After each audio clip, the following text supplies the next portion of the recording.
Assalamualaikum warahmatullahi wabarakatuh. Saya pengampu pendidikan Al-Islam akan memberikan pendidikan atau pembelajaran Al-Islam yang pertama, yaitu yang perdana. Dalam KD yang perdana ini adalah Al-Quran dan hadis.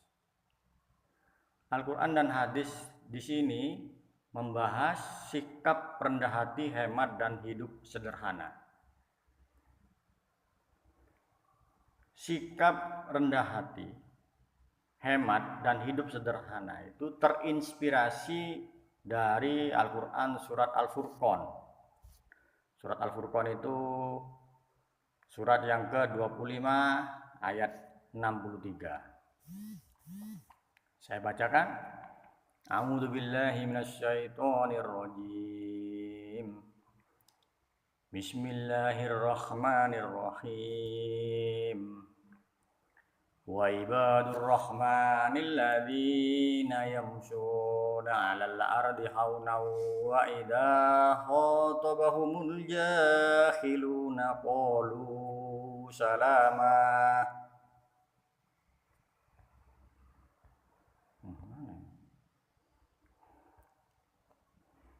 Artinya, dan hamba-hamba Tuhan yang Maha Penyayang itu ialah orang yang berjalan di atas bumi dengan rendah hati. Dan apabila orang-orang jahil itu orang-orang bodoh, atau orang-orang yang memang dia sikapnya jahil, suka mengganggu orang, menyapa mereka mengucapkan kata-kata yang mengandung keselamatan. Selanjutnya terinspirasi dari Quran surat Al-Isra. Quran surat Al-Isra surat yang ke-17 ayat ke-26 dan ke-27. Wa atidal qurba haqqahu wal miskina wa banas sabili wa la tubaddir tabdira. Innal mubaddirina kanu ikhwanas sayatin wa kana as-syaitanu lirabbihi kafura. Artinya, dan berikanlah kepada keluarga-keluarga dekat akan haknya, kepada orang-orang miskin dan orang yang dalam perjalanan, dan janganlah kamu menghambur-hamburkan hartamu secara boros. Sesungguhnya pemboros-pemboros itu, orang yang menghambur-hamburkan harta, itu adalah saudara-saudaranya setan. Dan setan itu adalah sangat ingkar kepada Allah. Saya mengajak kalian untuk berpikir, tafakkur. Fakkara yufakkiru, tafakkuron, berpikir. Di sini saya menyajikan ada seorang anak yang sedang melayani atau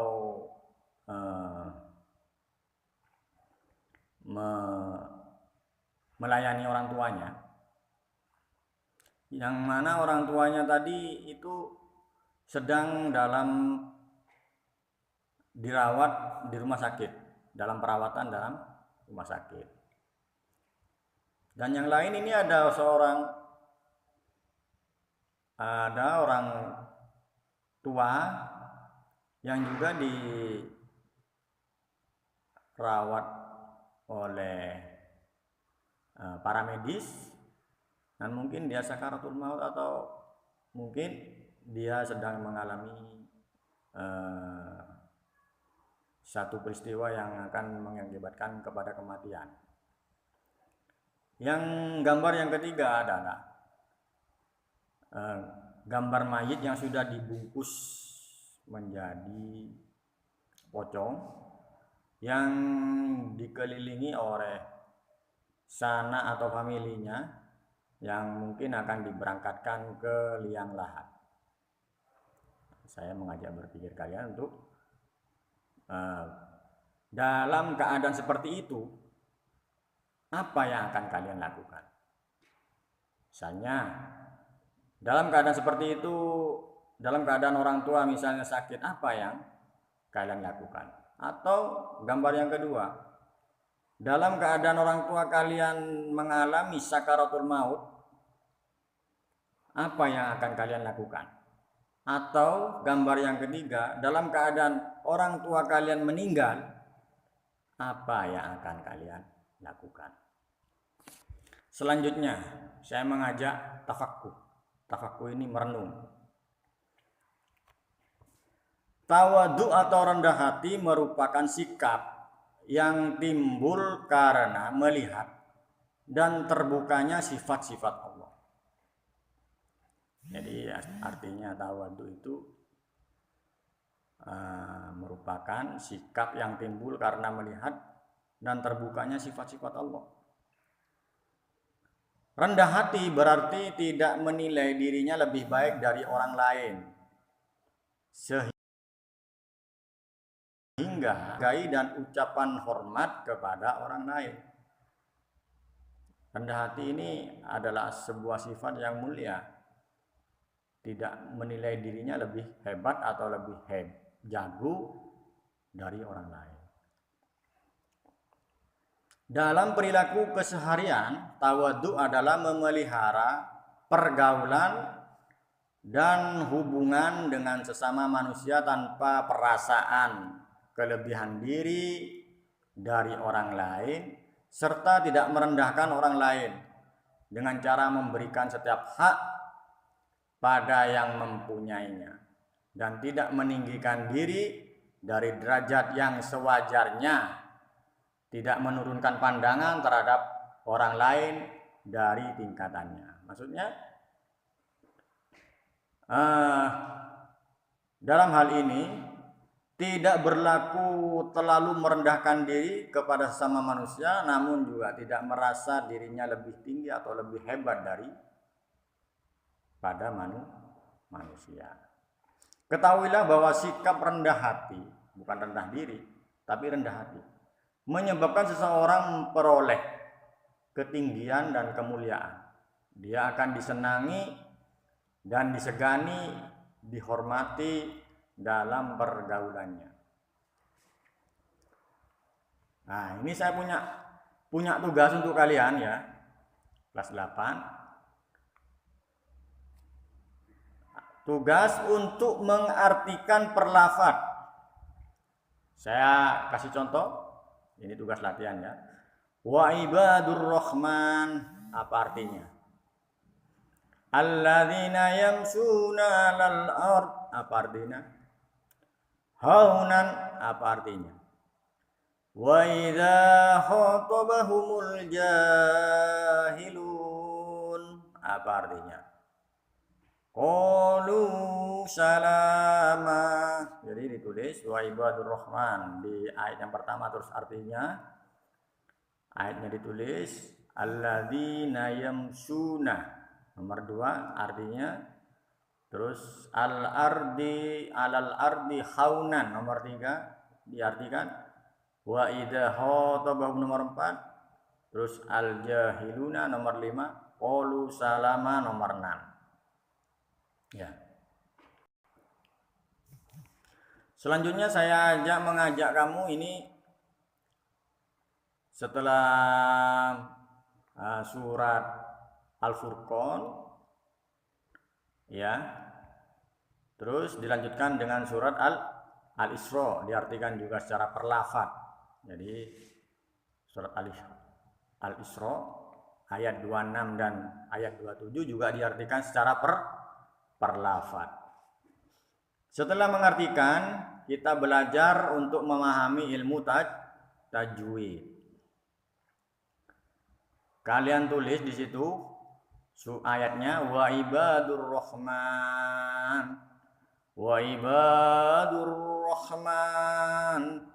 Jika rohmani ditulis rohmani dan tetap dibaca atau dibuat sukun, itu dibaca apa? hukum tajwidnya itu apa? Atau langsung kalian simpulkan dalam satu ayat itu ada berapa hukum tajwid. Dari mulai wa ibadur rahmanil ladzina yamshuna 'alal ardi hauna wa idza khatabahumul jahiluna qalu salama. Di situ ada berapa hukum bacaan, kalian tulis. Misalnya ada 5 hukum bacaannya, jadi kalian tulis di bagian mana? Apa di bagian wa ibadur rahman, dal ketemu dengan alif lam misalnya. Nah, kalian tulis. Jadi misalnya huruf dal ketemu dengan alif lam dibaca apa? Itu ya. Selanjutnya ini surat Al-Isra ayat 26 dan 27 juga diartikan per lafaz sama, juga sama memahami tajwidnya surat Al-Isra ayat 26 dan 27. Setelah memahami tajwid, apa sih?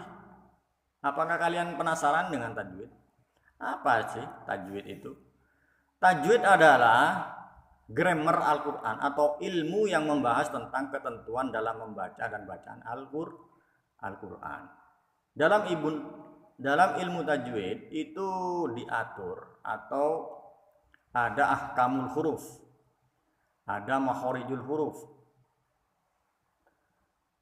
bentuk huruf, ada bentuk huruf, ada makhraj, bentuk huruf atau bunyi huruf. Makhorijul huruf adalah tempat keluarnya huruf atau bunyi huruf.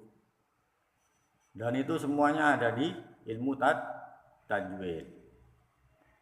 Di tajwid juga ada hukum dalam membaca mati. Tuh, misalnya mat dibaca mat. Mat itu ada banyak macamnya. Ada mat tobi'i, ada mat jaiz, mat wajib mutasil. Nah, itu. Mat tobi'i adalah membaca panjang sepanjang 2 harokat jika setelah fathah ada alif, setelah kasroh ada ya, setelah doma ada waw. Cara membacanya harus dibaca panjang sepanjang 2 harokat. Nah, saya memberikan tugas untuk menulis hadis-hadis pilihan ya. Jadi hadis-hadis pilihannya itu ditulis dan diartikan. Setelah itu dikirim lewat WA pribadi. Saya cukup sekian. Kita akhiri pembelajaran hari ini dengan membaca alhamdulillahirabbil alamin. Subhanakallahumma wa bihamdika asyhadu an la ilaha illa anta astaghfiruka wa atubu ilaik. Assalamualaikum warahmatullahi